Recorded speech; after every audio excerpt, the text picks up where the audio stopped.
लो जी हुण मैनूं दसना तुहां कि साडे बीज तैयार होए ने कि नहीं होए।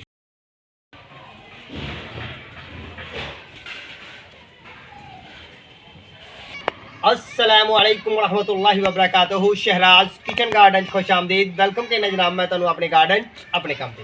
उम्मीद करना सारे दोस्त ठीक ठाक होंगे, सारे राजी खुश होंगे, सारे अपने प्यार नाल प्यार बनते होए मुहब्बत बनते अपना निज़ामे ज़िंदगी जी रहे हैं। भाई सजनों वेले दोस्तों अज तुहानूं बड़ी खूबसूरत बड़ी प्यारी सोहनी सुथरी वीडियो देनी है कि बैंगन नूं बरिंजल नूं बताऊं नूं ते एग नूं सब्जी पता नहीं की आंदे ने एग सब्जी पता नहीं की वैजीटेबल जो भी आंदे ने समझ तो तुसीं गए ही हो, ठीक है ना।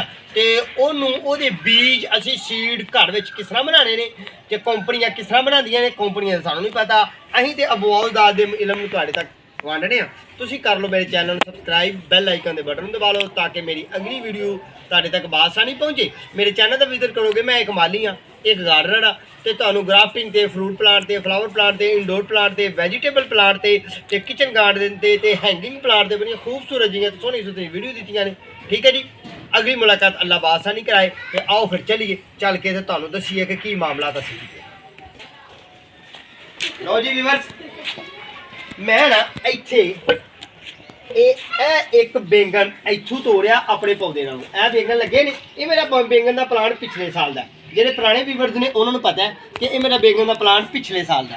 तो इत्थों मैं 2 बैंगन तोड़े उतारे पक्के हुए। पक्किया का मतलब कि जो उन्हों की उम्र अरेंज हो जाती है, मतलब बैंगन की अपनी उम्र जी है सिर्फ और सिर्फ बैंगन के फुल तो लैके फ्रूट बनने तक दोस्तों 2 तो 3 हफ्ते होंगी है, ठीक है। 21 दिन 15 दिन बाद बैंगन मुकम्मल तैयार हो जाता। पर जे को सीड लैने ने बीज लैने ने तो इन्हूं 60 दिन तक पौधे उत्ते रखना ताकि ये अंदर बीज तो सीड जे ना साढ़े वो जिंदा रहन तो सही रहन। लो फिर इत्थे मैं ना बैंगन अपने नप्पे ने, इन्हों वर्मी कंपोस्ट छापड़ च पा के नप दिता।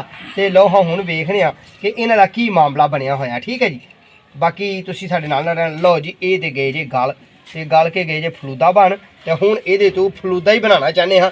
ये दोस्तों मैं तकरीबन सर्दी च उतारे ने तो सर्दी च उतार के ते इन्हां नूं 40 दिन इत्थे मट्टी च वर्मी कंपोस्ट च हीट च रखिया ताकि इन्हां दी अपनी हालत गुम हो जाए तो ये गल जान, ठीक है।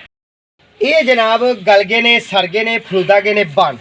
फलूदा समझते हो किनू आते हैं, वेख लो ये 2 बैंगन सन, ठीक है। इन्हां चों असीं सीड लैने ने ते मैं एक बैंगन जो ना ये गलन तो पहला ही मैं एक बजुर्ग ने पूछा कि यार ਇਹਦਾ इलाज की है, किस तरह बीज लैने। उन्हें कहा पुत्र सियाल के दिनों कभी भी सियाल के दिनों बैंगन को बताऊं को बीज ना लाओ, ठीक है।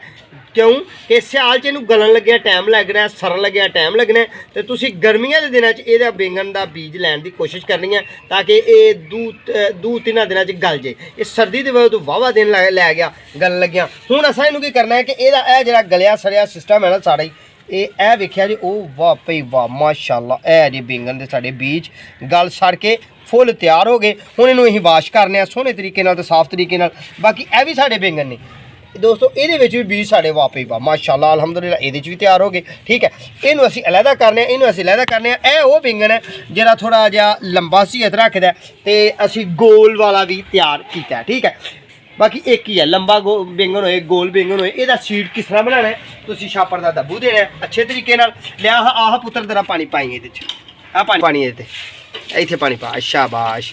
लो जी ए मेरे जवान ने पानी पा दिता है तो असीं ये अच्छे तरीके नाल बैंगन उतार लेना। इनू असीं 60 दिन का तकरीबन दबू दिता है। लो हाँ जी काम तो हो गया कमाल तो वाधू हो गया। पा पुत्र पानी ये पा दे इत्थे पानी पा शाबाश। लो जी हुण मैनूं दसना तुहां कि साडे बीज तैयार होए ने कि नहीं होए।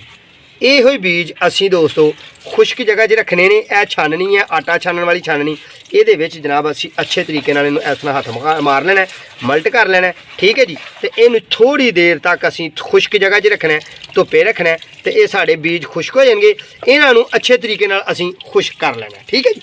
बस जी पुत्र बस जी अच्छे तरीके नाल इन्हां असीं धुप्पे रख के खुश्क कर लेना। सानूं यकीन हो जाए कि साडे बीज बिल्कुल खुश्क हो गए ने, इन्हां च मासा भी नमी नहीं, थोड़ी भी नमी नहीं, बिल्कुल नमी नहीं, ठीक है। इन्हां फिर बाद असीं अखबार च टिशू पेपर च रद्दी वगैरह च किसी अच्छे कागज़ नमी तो बगैर इन्हां उहदे विच लपेट के रख देना। फिर इनू फिर जनाब असीं किसी कॉटन के कपड़े च लैना ते उहदे च बन के ते खुश्क ਤੇ ਠੰਡੀ ਜਗ੍ਹਾ 'ਚ ਰੱਖਣਾ ਹੈ। ਇਹਨੂੰ ਗਰਮੀ ਵਾਲੀ ਜਗ੍ਹਾ 'ਚ ਵੀ ਨਹੀਂ ਰੱਖਣਾ ਤੇ ਤਰ ਜਗ੍ਹਾ 'ਚ ਵੀ ਨਹੀਂ ਰੱਖਣਾ, ਨਮੀ ਵਾਲੀ ਜਗ੍ਹਾ 'ਚ। ਤੇ ਜਦੋਂ ਟਾਈਮ ਆਏ ਇਹਦੇ ਬੈਂਗਣ ਦੇ ਬੀਜ ਬੀਜਣ ਦਾ, ਉਹ ਟਾਈਮ ਤੁਹਾਨੂੰ ਹੁਣ ਐਸੇ ਵੀਡੀਓ 'ਚ ਦੱਸ ਛੱਡਨੇ ਆ। ਉਹ ਟਾਈਮ ਹੈ ਦੋਸਤੋ 10ਵਾਂ ਤੇ 11ਵਾਂ ਮਹੀਨਾ। ਸਰਦੀ ਦੇ ਦਿਨਾਂ 'ਚ ਇਹਨਾਂ ਦੀ ਹਿਫਾਜ਼ਤ ਕਰਨੀ ਹੈ, ਕੱਕਰ ਘੋੜੇ ਤੋਂ ਬਚਾ ਕੇ ਰੱਖਣਾ ਹੈ। ਤੇ ਜੋ ਹੀ ਫਰਵਰੀ ਮਾਰਚ ਅਪ੍ਰੈਲ ਦੇ ਦਿਨ ਆਉਣ ਤੇ ਤੁਸੀਂ ਆਪਣੇ ਬੈਂਗਣ ਦੇ ਪਲਾਂਟ ਸ਼ਿਫਟ ਕਰੋ, ਆਪਣੇ ਖੇਤਾਂ ਸ਼ਿਫਟ ਕਰੋ, ਆਪਣੇ ਗਾਰਡਨ ਸ਼ਿਫਟ ਕਰੋ, ਕਿਚਨ ਗਾਰਡਨ ਸ਼ਿਫਟ ਕਰੋ ਤੇ ਤੁਹਾਡੇ ਘਰ ਦੇ ਬੈਂਗਣ ਤਿਆਰ ਹੋਣਗੇ। ਜਿਹੜੀ ਵੈਰਾਈਟੀ ਚਾਹੋ ਉਹ ਤਿਆਰ ਹੋਏਗੀ। ਠੀਕ ਹੈ, ਦੁਆਵਾਂ ਜੀ ਯਾਦ ਰੱਖਿਓ, ਆਪਣਾ ਤੇ ਆਪਣੇ ਪਿਆਰਾਂ ਦਾ ਖਿਆਲ ਰੱਖਿਓ। ਬੈਂਗਣ ਦੇ ਬੀਜ ਅਸੀਂ ਹੁਣ ਕਰਨੇ ਨੇ ਸੇਵ। ਇਨਸ਼ਾਅੱਲਾ 11ਵੇਂ ਮਹੀਨੇ 'ਚ ਤੁਹਾਨੂੰ ਇਹੋ ਹੀ ਬੀਜ ਕੇ ਵਿਖਾਵਾਂਗੇ। ਅੱਲਾ ਨੇ ਜ਼ਿੰਦਗੀ ਦਿੱਤੀ ਤੇ ਉੱਗ ਜਾਣਗੇ ਤੇ ਫਿਰ ਇਨਸ਼ਾਅੱਲਾ ਮਾਮਲਾ ਤੁਹਾਡੇ ਨਾਲ ਸ਼ੇਅਰ ਕਰਾਂਗੇ। ਤੇ ਮੇਰੇ ਚੈਨਲ ਨੂੰ ਕਰ ਲਓ ਫਿਰ ਸਬਸਕ੍ਰਾਈਬ, ਬੈਲ ਆਈਕਨ ਦੇ ਬਟਨ ਦਬਾ ਲਓ ਤਾਂ ਕਿ ਵੀਡੀਓ ਤੁਹਾਨੂੰ ਸੋਹਣੀ ਸੁਥਰੀ ਲੱਗੇ। ਤੇ ਹੋਰ ਵੀ ਤੁਹਾਨੂੰ ਹੈਂਗਿੰਗ ਪਲਾਂਟ ਤੇ, ਟੈਰਸ ਪਲਾਂਟ ਤੇ, ਵੈਜੀਟੇਬਲ ਪਲਾਂਟ ਤੇ, ਸੋਹਣੀਆਂ ਸੁਥਰੀਆਂ ਫਰੂਟ ਪਲਾਂਟ ਤੇ ਵੀਡੀਓ ਮਿਲਦੀ ਰਹਿਣ। ਆਪਣੇ ਤੇ ਆਪਣੇ ਪਿਆਰਾਂ ਦਾ ਖਿਆਲ ਰੱਖਿਓ। ਸਾਡੇ ਆਗਨ ਦੁਆ ਕਰਿਓ, ਅਗਲੀ ਵੀਡੀਓ ਦਾ ਇੰਤਜ਼ਾਰ ਕਰਿਓ। ਇਨਸ਼ਾਅੱਲਾ ਬਫਜ਼ਲ ਜ਼ਿੰਦਗੀ ਅੱਲਾ ਨੇ ਜ਼ਿੰਦਗੀ ਦਿੱਤੀ ਤੇ ਫਿਰ ਮੁਲਾਕਾਤ ਹੋਏਗੀ। ਅੱਲਾਹ ਤੁਹਾਨੂੰ ਸ਼ਾਦ ਰੱਖੇ। अस्सलामु अलैकुम रहमतुल्लाह।